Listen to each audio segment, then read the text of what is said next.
2022, co-powered by Canon Cinema EOS system. Manthan is an initiative by the students of journalism and mass communication at Tilak Maharashtra Vidyapeeth. नाम गुम जाएगा, चेहरा ये बदल जाएगा, मेरी आवाज़ ही पहचान है. These lines by Gulzar sir are true for every artist whose voices play an important role in defining who they are. Today, in the studio of Tilak Maharashtra Vidyapeeth, we have one such artist. Gauri Lagu ma'am is an announcer at All India Radio since 1988. She is a theatre artist and a producer for 25 years. We are so glad to have her here. First, let's meet her through a video. The power of radio is not that it speaks to millions, but that it speaks intimately and privately to each one of those millions. A very powerful saying, and indeed apt for this woman of 1,000 words, Miss Gauri Lagu. We all know her as an announcer at Akashvani. With a master's degree in communication media and an immense flair for theatre, she entered the world of radio, AIR, in 1988. She has a whopping 25 years of experience as a producer. Having an experience in theatre as well, she has given her voice to over 300 radio plays and a couple of audio plays which are available on Storytel. During this time, she made serials like Patsoda, Vansha Vruksha, Khare Master, Kosla, Kathantar, Chhava, Karunashta, Harit Bhavishyakade, Jalakhyan, Pune Antaranga, and many more. Not only this, but she is a nature enthusiast and takes part in women programs and various talk shows. Thank you. Hello ma'am. Hello. You recently won an award for Best Announcer at Akashvani. So how are you feeling? छान वाटलं आणि आपण जे काम करतो आहोत किंवा गेली कित्येक वर्ष करतो आहोत त्याला कोणीतरी रेकग्नाइज करतंय म्हणून छान वाटलं. आणि आमच्या आकाशवाणी पुणे केंद्रामध्ये ही अवॉर्ड देण्याची पद्धत होती. आता सध्या ती डिस्कंटिन्यू झाली आहे. पण त्याच्यामध्ये एक इंजिनिअरिंग साईडचा माणूस, एक प्रोग्राम साईडचा माणूस यांना त्या महिन्यासाठी चांगलं काम कोणी केलं त्याच्यासाठी ते अवॉर्ड दिलं जात असे. सो ते अवॉर्ड आहे आणि तुम्ही खूप शोधकार्य करून ते शोधून काढलं त्याचं पण मला कौतुक वाटलं की दाखवावंसं वाटलं, सांगावंसं वाटलं. आणि असं अवॉर्ड मिळालं की असं वाटतं की अरे ठीक आहे आपण अजूनही काही वर्ष काम जे शिल्लक आहेत आपली वर्ष ते करायला त्यांनी उत्साह येतो. छान वाटलं. Great ma'am. So it might have been difficult to choose this career. So how did All India Radio happen to you? It was काय म्हणूया आपण, मी ठरवलं नव्हतं की ऑल इंडिया रेडिओमध्ये आपण काम करायचं आहे. पण मी लहानपणापासून नाटकात काम करत होते आणि छोट्या मुलांसाठी नाटकात काम करत असे. शिशुरंजन नावाची आमची संस्था होती आणि त्याचे सर्वेसर्वा होते श्रीधर राजगुरू आणि ते आम्हाला आकाशवाणी केंद्रामध्ये लहान मुलांचे कार्यक्रम सादर करायला घेऊन जात असत. त्यामुळे मी अगदी वयाच्या 8व्या-9व्या वर्षापासून आकाशवाणीमध्ये जात असे. तिथल्या वेगवेगळ्या कार्यक्रमांमध्ये भाग घेत असे. त्यातले काही कार्यक्रम लाईव्ह असत तर तेव्हा लाईव्ह पण आम्ही ते सादर करत असू. आणि त्याच्यामुळे आकाशवाणी नवीन नव्हतं माझ्यासाठी. पुढे पुढे मी युववाणीमध्ये करायला लागले, शालेय कार्यक्रमात भाग घ्यायला लागले. आणि जेव्हा मी मास कम्युनिकेशनचा एक डिप्लोमा केला SNDTमध्ये तेव्हा आमच्याबरोबर भारतभरातल्या बायका होत्या. बायकाच म्हणते मी कारण मी मुलगी होते पण त्या बायका होत्या तेव्हा. आणि त्यातल्या एकीने, तिचं नाव राव असं होतं, तिने मला सांगितलं की आकाशवाणीमध्ये जाहिरात आली अनाउन्सरसाठी तर तू का नाही अप्लाय करत. आणि मी नव्हती वाचली ती जाहिरात, तिच्यामुळे केवळ ते मला कळलं अशी पोस्ट आहे आणि मी अप्लाय केलं आणि सिलेक्शन झालं. एवढंच. म्हणजे मी ठरवून आकाशवाणीत गेले असं खरंच झालं नाही. थोडीशी वेगळीच आठवण होती माझ्यासाठी आकाशवाणीची की पूर्वी घराघरांमध्ये अशी पद्धत होती की पहाटे रेडिओ चालू करायचा आणि सगळे भक्ती संगीत वगैरे ऐकत असत. तुमच्या घरात आता हे चित्र असणार नाही असं मला वाटतं. तुमचे आजी आजोबा कदाचित ऐकत असतील.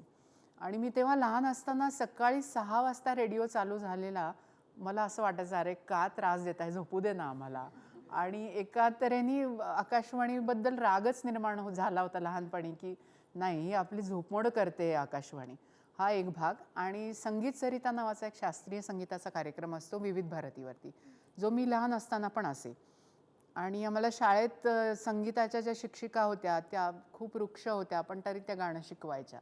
आणि त्यांनी असं कंपल्शन केलं होतं की रोज सकाळी उठून तुम्ही संगीत सरिता ऐकायचं, जे 7:30 वाजता असायचं. त्यात राग सांगायचे, रागाची माहिती सांगायचे, त्याच्यावर आधारित चित्रपट गीत सांगायचे. हे सगळं तुम्ही लिहून काढा, हा एक्सरसाइज आहे, हे केलं तरच तुम्हाला गाणं येईल, असं त्यांचं म्हणणं होतं. आणि त्याच्यामुळे पण 7:30ला उठून असं कंपल्सरी रेडिओ ऐकणं हे लहानपणी झालं होतं.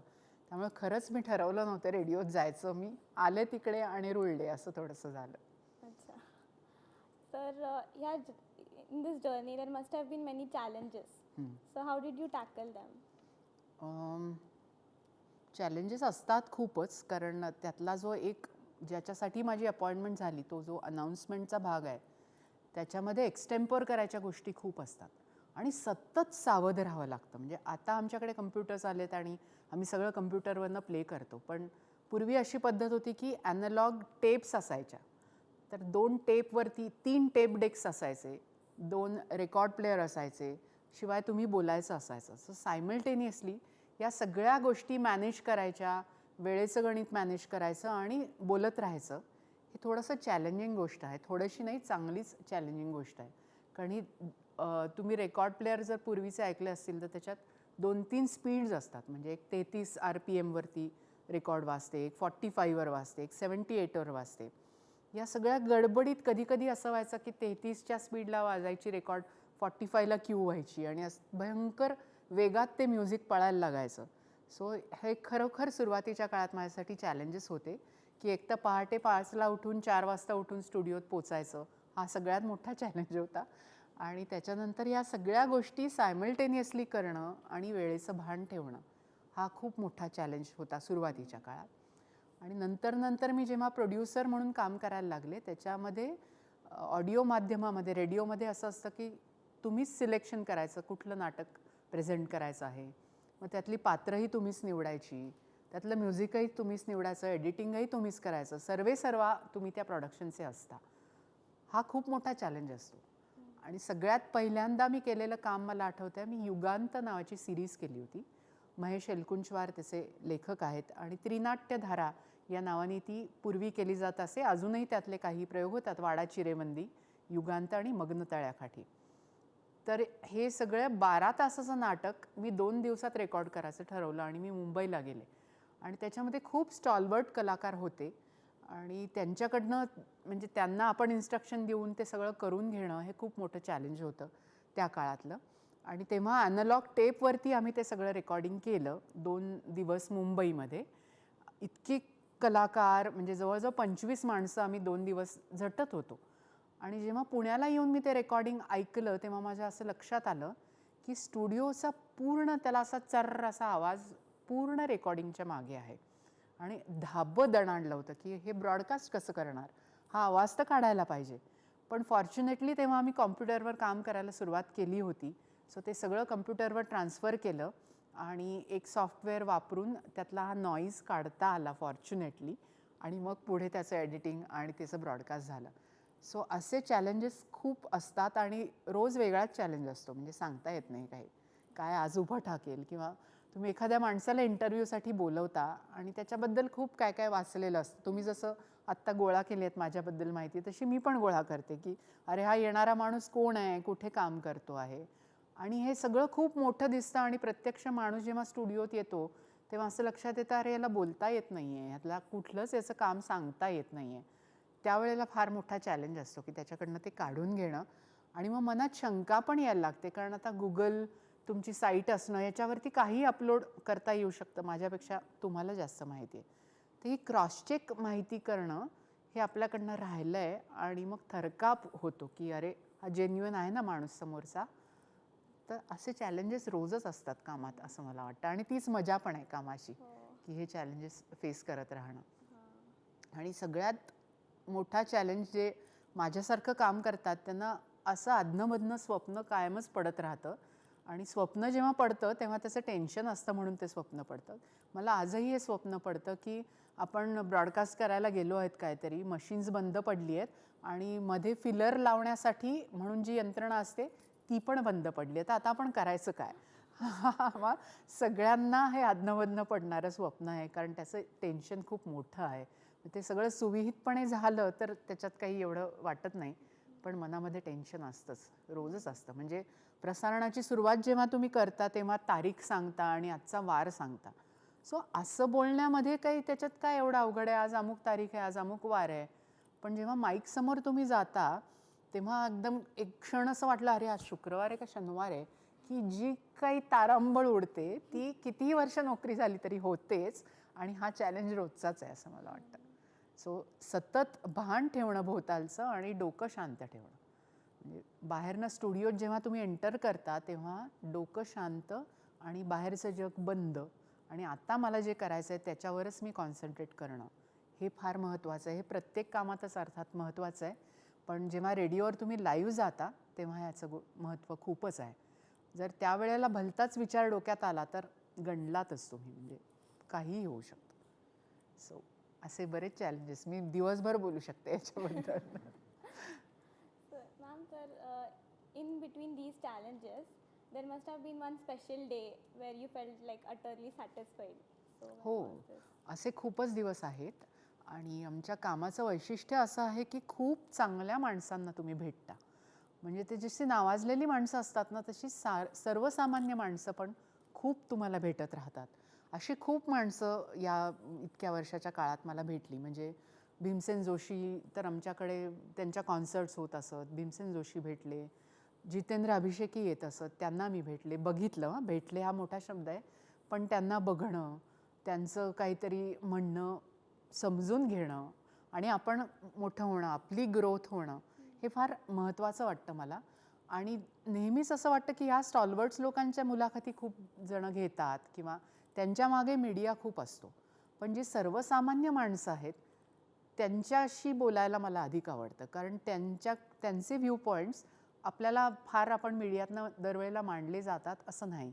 आता मांडले जातात, पण मी जेव्हा कामाला सुरुवात केली तेव्हा फार महत्त्वच नव्हतं या गोष्टींना आणि ते मी आवर्जून केलं आणि या छोट्या छोट्या माणसांनी मला खूप गोष्टी शिकवल्या. म्हणजे अगदी खेड्यापाड्यात जाऊन एखाद्या शेतकऱ्याशी बोललं, त्याच्या बांधावर बसून त्याची मुलाखत घेतली आणि तो तिथल्या इकॉनॉमीबद्दल आणि त्याच्या भोवतालाबद्दल इतकं चांगलं आपल्याशी बोलतो की आपले डोळे लख्खकन उघडतात की अरे हे आपल्याला शहरात समजलं नाही किंवा ह्या माणसाला जर भेटलो नसतो तर ही गोष्ट आपल्याला समजली नसती.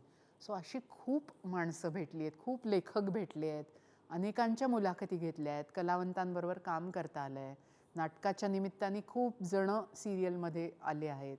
आता मोठी नावं कोण सांगू, श्रीराम लागू होते एका सिरीजमध्ये, त्याच्यानंतर एका सिरीजमध्ये सदाशिव अमरापूरकर होते, गिरीश ओक होते, त्याच्यानंतर युगांताचा मी उल्लेख केला, त्याच्यामध्ये तर स्टारकास्ट होती सगळी.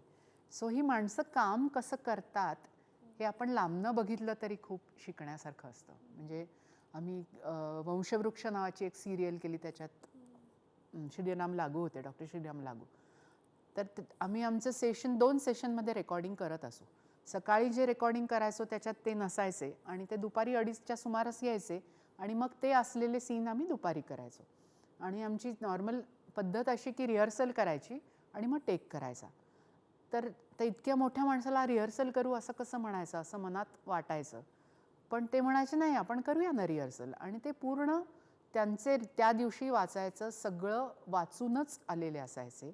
त्यांच्याकडनं कधी फंबल झालं, एखादा शब्द चुकला असं कधीच झालं नाही. आणि नंतर एडिटिंग करताना असं लक्षात आलं की अरे हे जे बोलले आहेत किंवा त्यातला छोटा छोटा हुंकार जो आहे तो पण एडिट करायचा नाही आहे, त्याला काहीतरी मागे मीनिंग आहे आणि ते आपल्याला समजता आलं आणि ते काम करताना बघता आलं. असे खूप गोष्टी या 30-34 वर्षाच्या काळात मला अनुभवायला मिळाल्या. सो आपण शहाणं होणं आणि आपल्याला सगळं येतच आहे असं कधीच न मानणं हे मी शिकले एवढ्या काळात, कारण रोज कोणीतरी वेगळं भेटतं आणि वेगळं काहीतरी सांगत असतं. Ma'am, you take part in a lot of theater plays. So, is there a character which is really close to you? हो आहे, पण आता मी थिएटरमध्ये काम करत होते त्याला खूप वर्ष झाली. सो मी असं म्हणत नाही की आत्ता पण त्याचे शोज चालू आहेत. पण बाई प्रॅटॅगॉनिस्ट आहे आणि ते नाटक तिच्या भोवती आहे, अशी पण मी काही नाटकं केली. त्याच्यामध्ये एक मकरंद साठे लेखक आहेत, त्यांचं नाटक होतं सापत्नेकराचं मूल. त्याच्यामध्ये मला मुख्य भूमिका होती आणि ती अजूनही माझ्यापाशी आहे असं मला वाटतं. कारण मी वयाने खूप लहान होते आणि त्याचा विषय असा होता की अरे आपल्याला हे माहीत नाही, आपल्याला हे माहीत नाही, असे सरप्राईजेस पूर्ण नाटकभर मला खूपच मिळाली. त्याच्यामुळे शिकता आलं खूप आणि ते अजूनही माझ्यापाशी आहे नाटक असं मी म्हणेन. तर तुम्ही थिएटर केलं आहे आणि ऑडिओ प्लेस पण करता तुम्ही, तर म्हणजे हे दोघं कॉम्प्लिमेंट कसं करतात? कॉम्प्लिमेंट करतात ते एका दृष्टीने आपण म्हणूया की आपण रोलचा विचार करतो ना, जो थिएटरमध्ये पण करतो आणि ऑडिओ प्लेसाठी पण करतो, की हे कॅरेक्टर काय आहे, हे कॅरेक्टर समजून घेणं हे आपण स्टेज प्लेसाठी पण करतो आणि रेडिओ प्लेसाठी पण करतो. हे त्यातला साधर्म्याचा भाग आहे असं म्हणूया. पण रेडिओतलं ॲक्टिंग जास्त सटल असतं, कारण आपण माईकसमोर बोलत असतो आणि माईकच्या समोर ऑडियन्स आपल्याला दिसत नाही, तेव्हा आपण 4-5 माणसांशीच बोलतो आहोत असं समजून अभिनय करावा लागतो. व्हेअरॅज तुम्ही स्टेजवर जेव्हा उभं राहता तेव्हा शेजारच्या शेवटच्या माणसापर्यंत तुमचा अभिनय पोचला पाहिजे, ही थोडी जबाबदारी असते. त्यामुळे तो थोडा लाऊड करावा लागतो. म्हणजे जसं कॅमेरा आणि थिएटरमध्ये फरक आहे तसा आपण ऑडिओ प्ले आणि स्टेज प्लेमध्ये पण करूया, की काही गोष्टी सटल जास्त ऑडिओ प्लेमध्ये कराव्या लागतात आणि दृश्य रूपात दिसणं आणि तेच आपल्या आवाजातनं उभं करणं हा फार मोठा चॅलेंज असतो. उदाहरणार्थ रात्रीची वेळ आहे, स्टेजच्या नाटकामध्ये रात्र तुम्हाला दिसते, समोर लाईटमधनं दिसते, अनेक गोष्टींमधनं दिसते, पण ऑडिओ प्लेमध्ये रात्र दिसत नसते.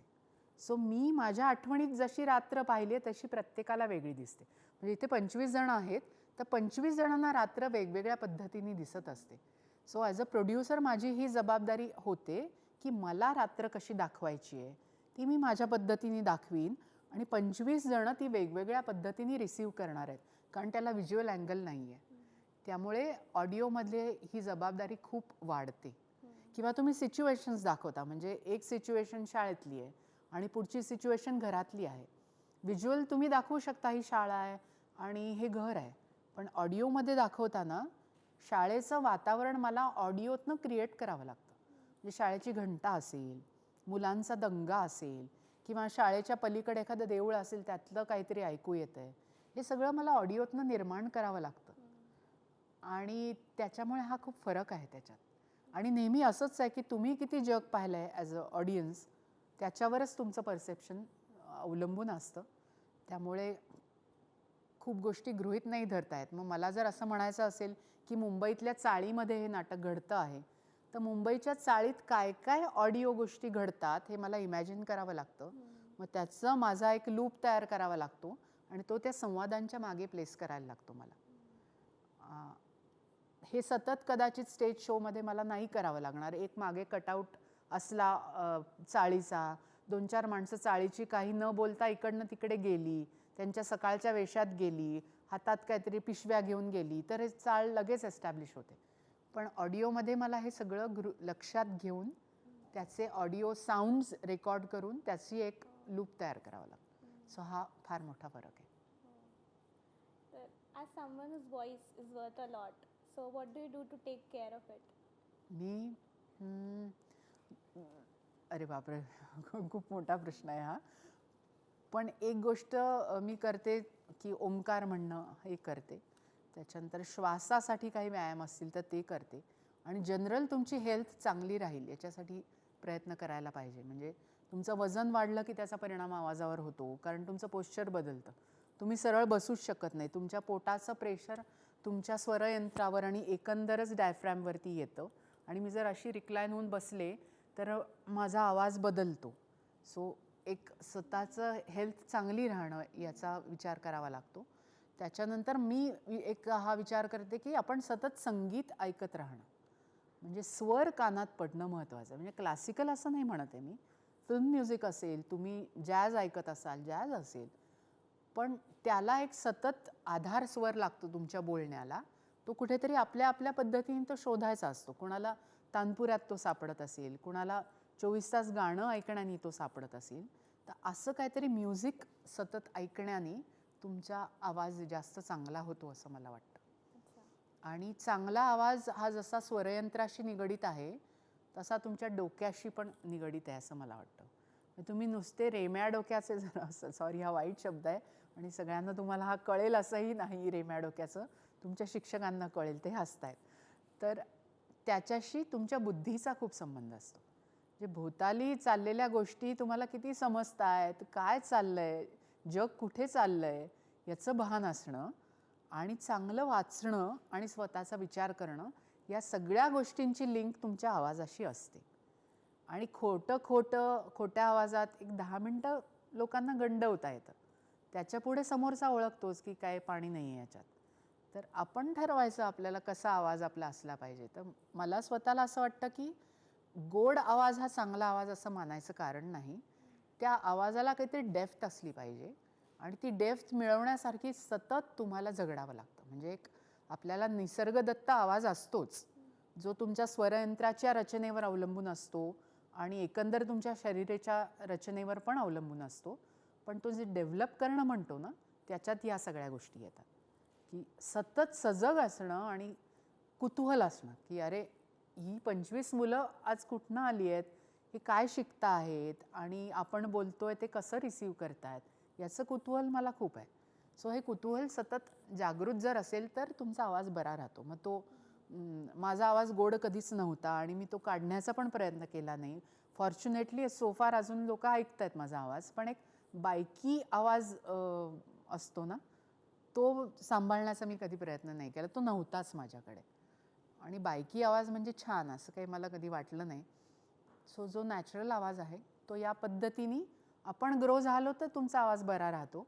आणि खर आली आवाज तर कुठे बिघडतंय, असं करा, पुढचं बोला, पण सेन्सिबली काहीतरी बोला, एवढंच मी मानते. आणि मी त्याच पद्धतीने विचार करते या गोष्टीचा. म्हणजे तळकट खायचं नाही वगैरे असं नाही मी सांगणार, खायचं की, पण बेतानेच खातो आपण ऑफकोर्स, पण जास्त डोक्याच्या अंगाने आवाजाचा विचार करा असं मला वाटतं. या बाह्य गोष्टी झाल्या. तर ma'am, do you think the rise of interest in audio visual medium and digital medium somewhat hampers the audience of audio media? Yes, definitely it has hampered, definitely. आणि मागच्या 2 वर्षाच्या काळाने तर सगळं ह्याच्यात क्रांतीच केली आहे. म्हणजे तुम्हाला अनेकांनी ही गोष्ट वारंवार सांगितली असेल की आपण एंटरटेनमेंटची व्याख्या एकतर बदलली आणि हाऊ यू रिसीव्ह इट. म्हणजे पूर्वी कसं होतं, घरात एक टी व्ही होता, एक रेडिओ असला तर एक रेडिओ होता आणि पूर्ण कुटुंब एकच गोष्ट बघू शकत होतं, एकच चॅनल बघू शकत होतं. आता काय झालं, प्रत्येकाच्या हातात मोबाईल आहे. लहान मुलं आपापल्या पद्धतीने वेगळे वेगळे चॅनल बघतात, आईबाप वेगळं बघतात, आजी आजोबा वेगळं बघतात. सो ती होमोजिनिटी आता राहिली नाही आणि स्वातंत्र्य आहे आता तुम्हाला, की मला जे हवं ते मी बघू शकतो. आणि बघण्याचं वेळ आपल्याला खूप लागलं आहे आता सगळ्यांनाच, की लिखित स्वरूपातलं आपल्याला पुरत नाही, तसं ऑडिओ स्वरूपातलं पण पुरत नाही. त्याच्यामुळे आम्हाला सारखं आता काहीतरी बघायचंच असतं. आणि तो स्पॅन आता खूप, अटेन्शन स्पॅन पण आमचा कमी आहे. म्हणजे बघायचं तरी खूप काळ नाही आपण बघत ना, म्हणजे 7-8 मिनटं झाली बास, आता कळलं तुम्हाला काय म्हणायचं आहे, अशाच याच्यावर आपण येतो. या सगळ्या भानगडीत ऑडिओचं खूप नक्की त्याच्यावर इफेक्ट झाला आहे. पण त्याचा ॲडव्हान्टेज पण आहे आणि तो ॲज अ ब्रॉडकास्टर आपण कसा करून घ्यायचा हा तुमच्यावरती अवलंबून असलेली गोष्ट आहे. छोटं उदाहरण देते तुम्हाला मी. निसर्गविषयक कार्यक्रम मी बघते, आकाशवाणीत बघत होते. त्याच्यात नातं निसर्गाशी म्हणून कार्यक्रम होता. त्याच्यात रोज आम्ही पर्यावरणाची, निसर्गाची माहिती सांगत असू. तर मी जेव्हा ही माहिती सांगितली, विषय होता मसाई मारात जे स्थलांतर होतं, हा त्याचा विषय होता ऑडिओमध्ये. त्याची 4 मिनटं माहिती आम्ही सांगितली, पण ती सुद्धा अमेझिंग होती माहिती. आणि नंतर मी जेव्हा प्रत्यक्ष टी व्हीवरती ते पाहिलं, तेव्हा मला त्याची भव्यता दिसली, की अरे बापरे, हे एवढं मोठं असतं. आणि जर मी आधी ते पाहिलं असतं आणि मग नंतर मी वाचलं असतं तर ते अधिक चांगलं वाचलं असतं. मी त्यातलं भव्यता लक्षात घेऊन मी ते वाचलं असतं. तेच माझ्या ऐकणाऱ्यांच्या दृष्टीने पण आपण म्हणू शकतो, की मी जे ऑडिओमध्ये फक्त ऐकवलं, त्यातलं व्हिज्युअल जर लोकांनी आधी पाहिलेलं जर असेल, तर या 2 माध्यमं रिलेट करून ते जास्त चांगल्या पद्धतीने रिसीव्ह करू शकतात. सो आता ही संधी खूप आहे आपल्याला. म्हणजे आता बेसिक गोष्टी आम्ही पूर्वी जेव्हा ऑडिओ माध्यम एकच होतं, रेडिओ म्हणूया, ऑडिओ माध्यम असं नाही, रेडिओ आमची मोनोपोली होती. तेव्हा छोट्या छोट्या गोष्टी आम्ही लोकांना सांगत असू आणि तेव्हा गृहीत धरत असू की हे लोकांना माहीत नाही आहे किंवा हे सांगणार दुसरं कोणी नाही आहे, आपलीच जबाबदारी हे सांगण्याची. पण आता असं नाही आहे ना. आता इतक्या बाजूनी माहिती मिळते आहे की ती मिळालेली लोकांची माहिती आपण कुठेतरी एकत्र जोडणं हे ऑडिओचं काम आता झालं आहे. सो थोडासा रोल आमचा आम्हीच बदलायला पाहिजे आहे की हे सगळं एकत्र येऊन आपण थोडंसं सपोर्टिव्ह आपला रोल मानून आपण ह्याच्यात कसं पुढे जाऊया. झाला आहे परिणाम, नक्कीच झाला आहे. आणि दुसरा चांगला परिणाम असा आहे की काही जनता अशी आहे की त्यांना टी व्ही बघायचाच नाही आहे, व्हिज्युअल काही बघायचं नाही आहे, ते लोक रेडिओ ऐकतात. म्हणजे आमचे असे अनेक श्रोते आहेत की जे रात्री कधीच टी व्ही पाहत नाहीत आणि ते फक्त रेडिओ ऐकतात. मग क्लासिकल म्युझिक असेल, नाटकं असतील, चर्चा असतील, जे काय असेल. सो अति व्हिज्युअल ह्याचा पण आम्हाला फायदा झाला आहे की आता नको, ते रंग नकोत आणि सारखं तुम्ही आम्हाला व्हिज्युअल दाखवताय ते आम्हाला नको, आम्हाला फक्त ऐकायचं आहे आता. सो असा त्याचा दुहेरी चांगला परिणाम पण झाला आहे. सो चांगला वाईट दोन्ही आपण म्हणू शकतो. मॅम ते आता टेक्नॉलॉजिकल ॲडव्हान्सेस खूप झालेत रेडिओच्या फील्डमध्ये आणि राईट. ऑडिओच्या. हो. तर आकाशवाणी कसं डील करतं मग? आम्ही पण याच्यामध्ये अनेक गोष्टी केल्या आहेत. पूर्वी आमचं प्रसारण फक्त रेडिओ सेटवर तुम्ही ऐकू शकत होतात. आता तशी गरज नाही. आता आमचा ॲप आहे आणि न्यूज ऑन एआयर नावाचं ॲप आहे. त्या ॲपवरती तुम्ही त्या गोष्टी ऐकू शकता. भारतभरातले कार्यक्रम कधीही कुठेही ऐकू शकता. म्हणजे ओव्हरसीज पण ते कार्यक्रम आता ऐकले जातात. म्हणजे आता आमचा ग्लोबल मराठी नावाचा कार्यक्रम आहे की जे भारताबाहेर लोक गेलेत आणि त्यांनी मराठीच्या प्रगतीसाठी तिथे काहीतरी काम केलं. त्यांचे मुलाखती आम्ही ब्रॉडकास्ट करतो. तर त्या त्यांच्या वेळेला ते म्हणजे ऐकू शकतात. त्याला आर्काईव्ह नाही आहे. जेव्हा आम्ही रिलीज करतो तो प्रोग्राम तेव्हाच ऐकता येतो. हा एक भाग आम्ही केलेला आहे. आमचा यूट्यूब चॅनल आहे, फेसबुकवरती आकाशवाणी ॲक्टिव्ह आहे, त्याच्यावरती आम्ही खूप प्रोमो करत असतो. आणि तुम्ही जर बघितलं तर तुम्हाला कळेल की आम्ही अपडेट होण्याचा प्रयत्न करतो आहे आणि प्रयत्न चालू आहेत. आणि पूर्वी जसं फक्त ट्रान्समीटरवरनं आमचं ट्रान्समिशन असे, आता तशी पद्धत नाही आहे. दोन्ही चालू आहे. म्हणजे रेडिओ सेटवर पण तुम्ही ऐकू शकता, पण मोबाईलवरती पण तुम्ही आता ऐकू शकता. आणि ही खूप मोठी क्रांती आहे. कारण आपण असं आपल्याला अंदाज येत नाही, पण खेड्यातले जे श्रोते आहेत आमचे ते म्हणतात की मी कधीतरी सांगितलं की रेडिओ सेटला खरखर येते आहे वगैरे, तक्रार असेल तर तुम्ही आमचा ॲप डाउनलोड करा. ते म्हणतात हो आम्ही केलं की डाउनलोड. आणि मी 10 जणांना करून दिलं डाउनलोड. एवढं काय तुमचं, आम्हाला येतं ते टेक्निक. म्हणजे हा भाग सोडून द्या त्यातला. पण इतके सगळेच आपण आता सॅव्ही झालेलो आहोत की खेड्यापाड्यात पण आता लोक ॲपवरती रेडिओ ऐकतात. कारण दिवे नसतात घरात आणि तुमचा रेडिओ सेट चालत नाही, तेव्हा तुम्ही मोबाईलवरती ऐकू शकता. म्हणजे आपण शहरात बसून हे इमॅजिन नाही करू शकत. लोकांना विचारलं की तुम्ही रेडिओ ऐकता का वगैरे, असं आमचे असतात काही इंटरॅक्शनचे प्रोग्राम. ते म्हणतात हो आम्ही ऐकतोच ना. आणि मग कधीतरी तुम्हाला कोणीतरी असं सरप्राईज करून जातं की बाई आमच्याकडे 10 तास दिवे नसतात. हो मग आम्ही काय करणार, मग आम्ही ट्रान्झिस्टर ऐकतो जो बॅटरीवरती चालतो, त्याला सेलवरती तो चालू शकतो. सो असे हे डोळे उघडणं आहे. म्हणजे आपलं भोवतालचं जग या माध्यमातून समजत असतं. कारण ते 10 तास लोड शेडिंग आपण इथे शहरात बसून नाही इमॅजिन करू शकत. 10 तास नाही, घरात पाणी, वीज, पंखा काहीही नाही, तर तेव्हा आमचा आधार असतो लोकांना. आणि आता तर ॲपमुळे हे सोपं झालं आहे. मी जास्त बोलत असले तर सांगा मी, कारण मला बोलायची सवय आहे. आम्हाला ऐकायला आवडतं ते. Talking about technological advances in radio, what do you think is the difference between commercial radio jockeys and radio announcers? Okay. Commercial radio jockeys आणि रेडिओ अनाऊन्सर यातला फरक. सो रेडिओ अनाऊन्सर आमचं सरकारी माध्यम आहे. सो कुठल्या गोष्टी बोलायच्या, कुठल्या गोष्टी नाही बोलायच्या याचे आमचे नियम आहेत. आणि कुठले विषय मांडायचे याचे आमचे नियम आहेत. आणि कशाला महत्त्व द्यायचं हा आमचा नियम आहे. आणि प्रायव्हेट रेडिओ जॉकीज आहेत ते एंटरटेनमेंटसाठी आहेत. व्हेअरॅज आम्ही इन्फॉर्मेशन देण्यासाठी आमचं माध्यम आहे आणि ते एंटरटेनमेंटसाठी आहेत. आणि आम्ही जसं न्यूज ब्रॉडकास्ट करू शकतो तसं त्यांना न्यूज प्रसारित करायला परवानगी नाही आहे.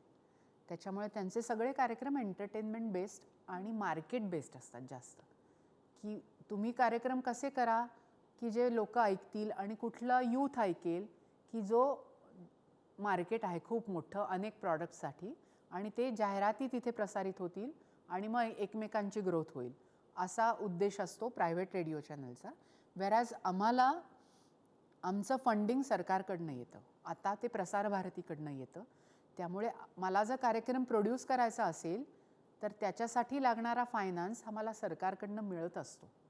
तो फायनान्स मिळवण्याची धडपड मला करावी लागत नाही, आणि तो कार्यक्रम विकून फायनान्स मिळवणं हा एक भाग असतो, पण त्याच्यासाठी आमचं वेगळं डिपार्टमेंट असतं. सो हे फायनान्शियल प्रेशर सरकारी माध्यमात असल्यामुळे आम्ही प्रिव्हिलेज्ड आहोत इन दॅट सेन्स, की ती धडपड नाही करावी लागत.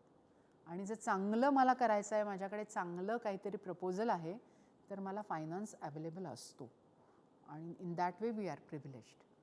की बाकीच्या चॅनलचं मला माहिती नाही आहे, पण बहुधा फारसा फायनान्स त्यांच्याकडे असा अवेलेबल नसतो. असला तरी तो प्रायव्हेट कुठली तरी कंपनी किंवा प्रायव्हेट एजन्सी त्यांनी घातलेला असतो, ज्याला मर्यादा असतात.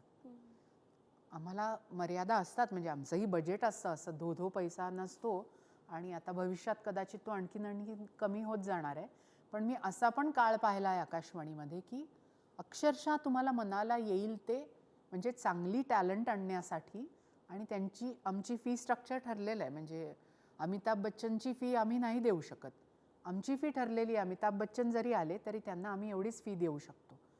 त्याच्यात यायचं की नाही हा त्यांचा लुकआउट आहे खरं तर. पण असा अनुभव आहे की अनेक चांगले कलाकार सॉरी अनेक चांगले कलाकार आकाशवाणी माध्यम आहे म्हणून येतात, तेव्हा पैसे बघितले जात नाहीत. मी एक छान अनुभव सांगते तुम्हाला.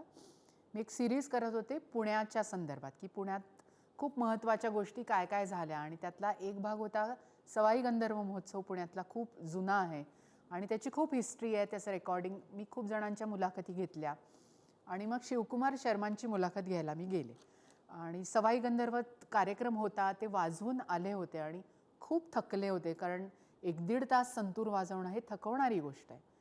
ते आले आणि 3-4 पत्रकार होते, आमचे नंबर लावले होते की यांच्यानंतर हे बोलतील, यांच्यानंतर हे बोलतील. तर पहिले कुठले तरी रेडिओ चॅनल प्रायव्हेटमधली 1-2 मुली आल्या, त्यांच्याशी ते एक वाक्य बोलले. मग मी गेले, म्हटलं असं असं आहे, मला तुमचे छोटंसं इंटरव्ह्यू हवा आहे. मला खरंच जीवावर आलं होतं की एवढा दमलेला ज्येष्ठ माणूस आणि त्याला आता पुन्हा बोला असं सांगायचं. मी काकू करत गेले, पण म्हटलं नाही, आत्ता नाही सापडले तर हे नंतर सापडणार नाहीत आपल्याला. म्हणून मी त्यांना म्हटलं. मग त्यांनी विचारलं आप कहाँ से हो. म्हटलं मी आकाशवाणीतनं आली आहे. म्हटलं आकाशवाणी से है आप. म्हटलं हां आकाशवाणी से है. तर त्यांनी मला असं विचारलं की आप आकाशवाणी से है ना, तो फिर आप तो समझ सकते हो, हम आप कल आ सकते हो, तो हम कल मिलेंगे.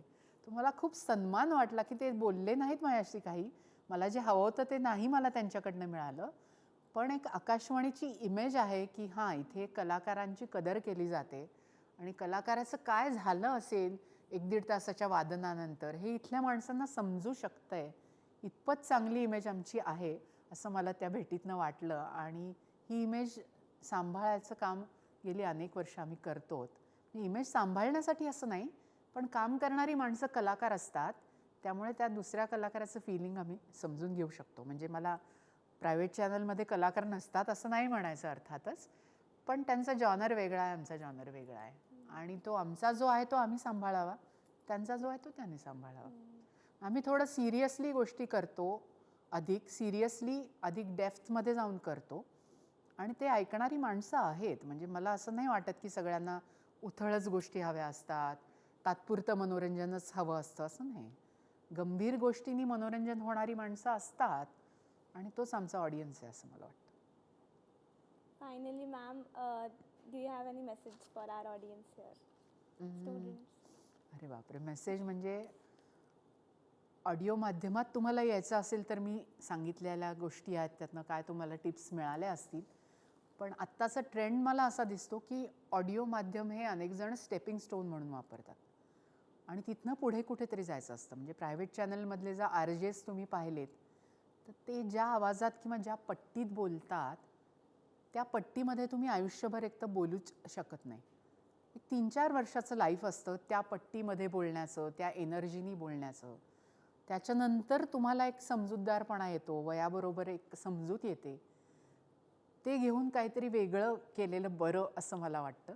कारण आरजे सारखं सतत बडबड करणं हे एक्झॉस्टिंग आहे. 4-5 वर्षानंतर ते नाही करता येत. मग त्याच्या पुढे लोक सिनेमात जातात, सिरियलमध्ये जातात आणि काय काय करतात. तर तुम्ही कदाचित तसाच विचार कराल, कारण आरजेचं काम करणं ही अवघड गोष्ट आहे. आकाशवाणीतला अनाउन्सर वेगळा आहे आणि आरजेचं काम फार वेगळं आहे. पण आता ॲव्हेन्यूज खूप आहेत. म्हणजे ऑडिओ बुक्स तुम्ही करू शकता. स्टोरी टेलसारखं एक ॲप आहे ज्याच्यामध्ये बऱ्यापैकी संधी आता ऑडिओ स्वरूपामध्ये आहेत.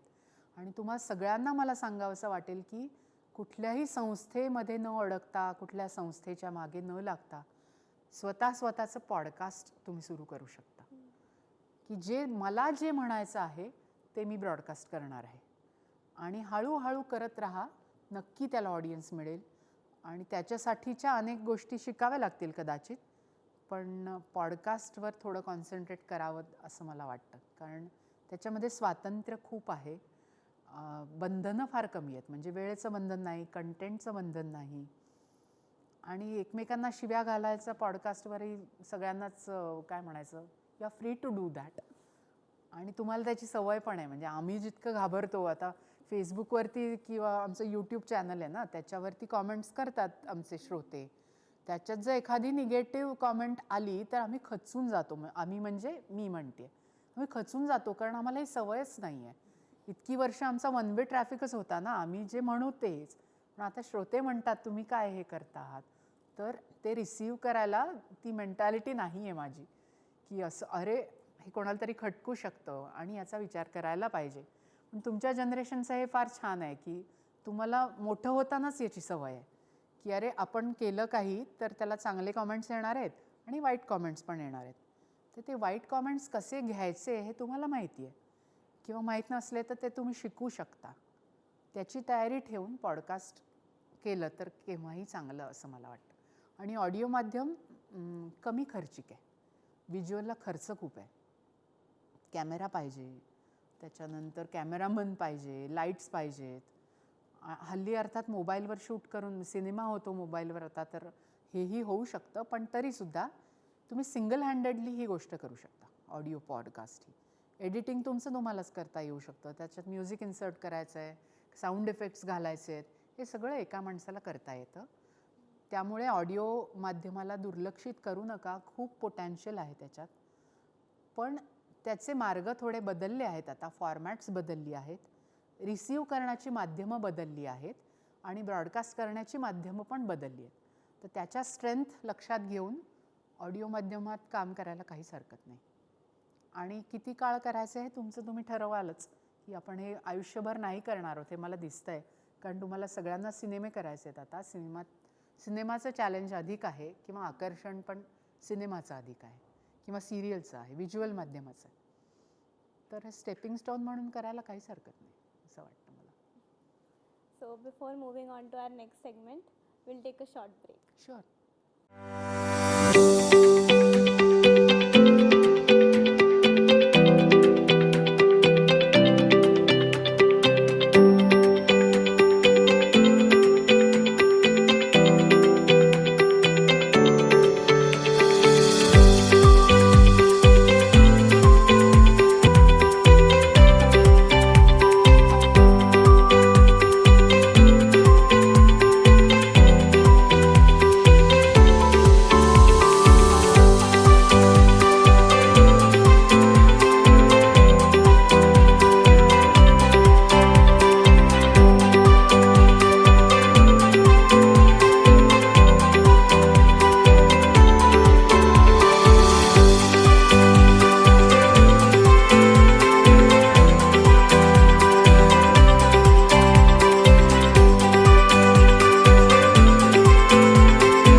Welcome back to Manthan, co-powered by Canon Cinema EOS system.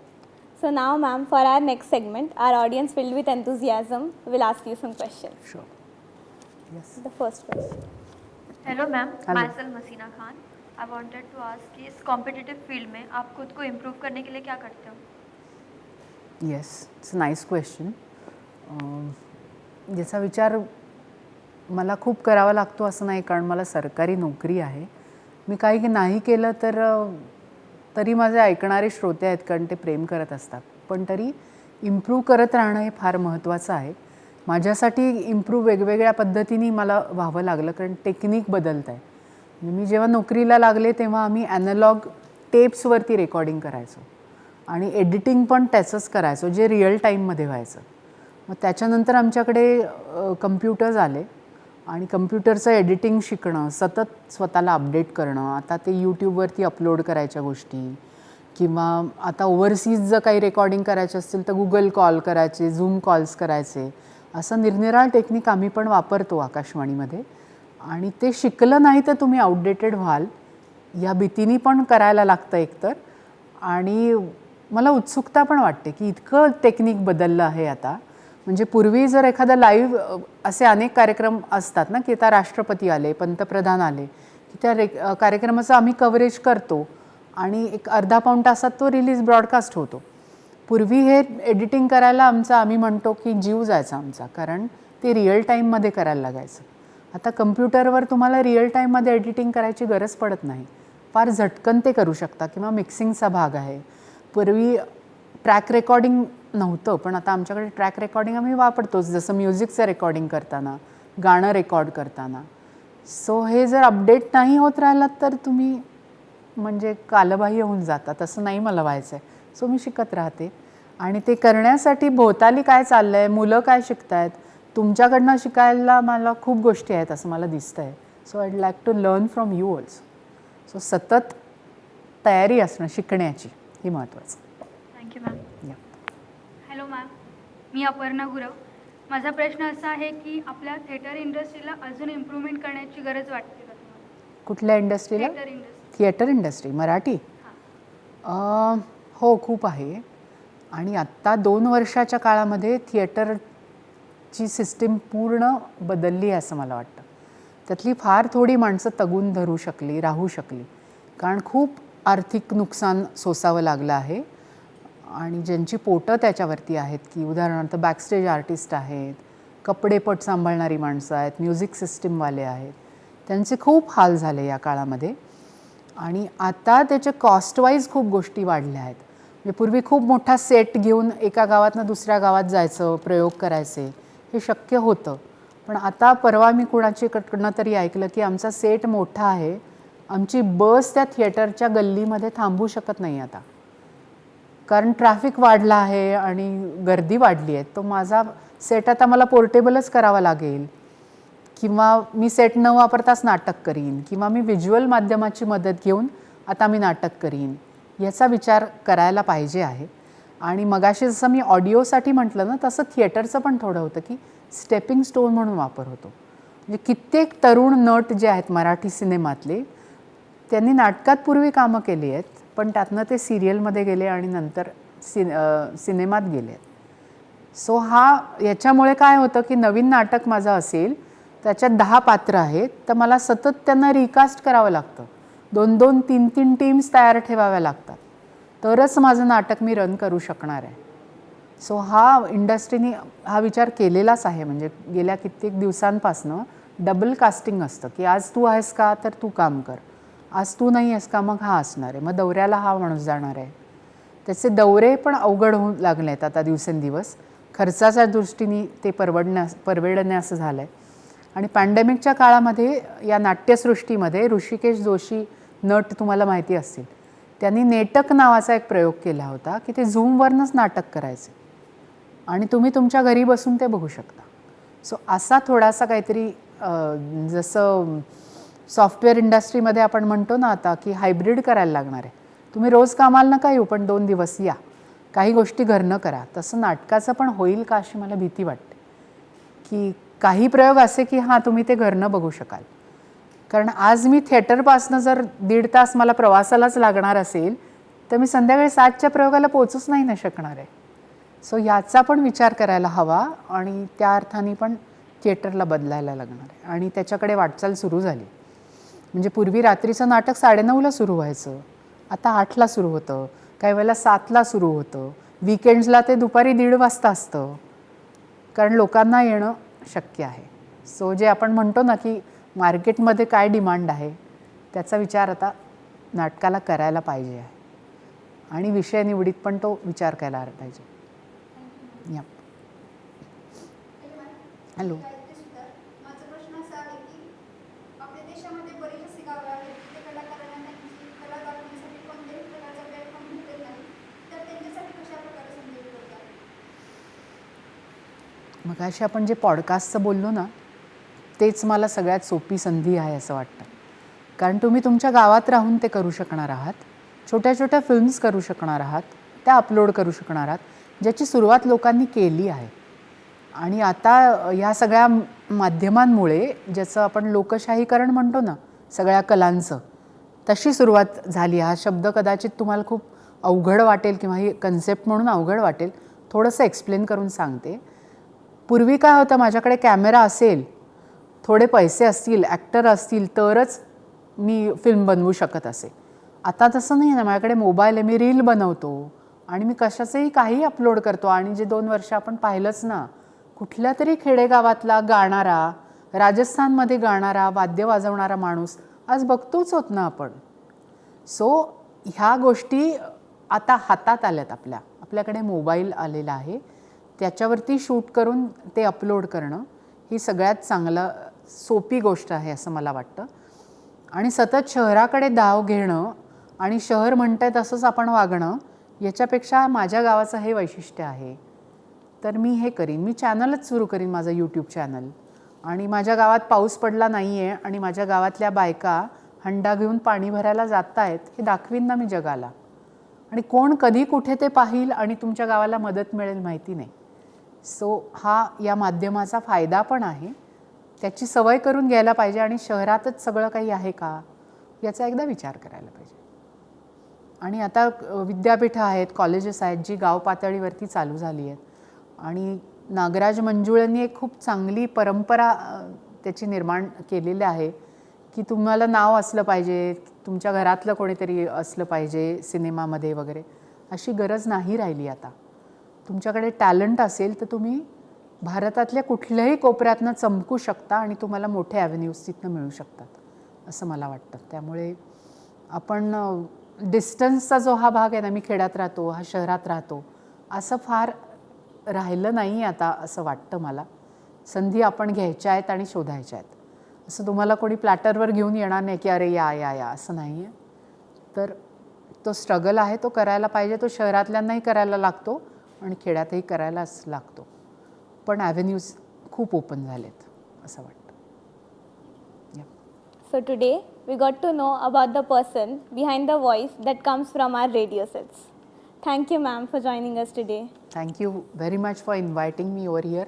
मला पण मजा आली आणि हे सगळं माहोल बघून पण छान वाटलं की तुम्हीच हे सगळं ऑर्गनाईज केलं आहे, हे सगळं तुम्हीच केलं आहे, हे सगळं छान वाटलं. So all the best to you also. Thank all you the ma'am. Best. Ma'am एक प्रथा आहे की ते कपवर साईन करतात. हो करीन की.